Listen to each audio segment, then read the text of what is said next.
Democrats in the 8th Congressional District hoping to be more competitive this November by attracting rural voters, which have heavily favored Republicans in the past. And 3 Democrats on the ballot this time around. And this week, one of them launching a series of town halls he started in Oconto. Chief political reporter Jason Zimmerman joins us live in our Fox Valley newsroom after asking about this strategy. Jason. Chris, Mark Scheffler is calling this a Democrat in the Lion's Den tour. These town halls, he says, are a way to reach out to voters who are independent and even conservative. Since this is a reliably red district for Republicans, any Democrat hoping to win will need to cross party lines. Those who showed up didn't always agree with what Scheffler had to say, but did appreciate the opportunity to voice concerns. He's planning other town halls in Winneconne, Waupaca, Shawano, and Marinette.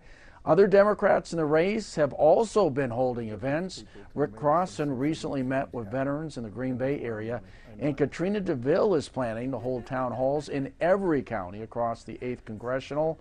She's also looking to hold a town hall on a gun range, which is part of her plan to engage with conservatives. Scheffler says Democrats in the past haven't been active enough in rural areas. I want to hear from the people of rural Wisconsin. I want to hear from farmers in Oconto County. I want to hear about manufacturers. I want to hear from people in the shipbuilding industry in Marinette about what their concerns are.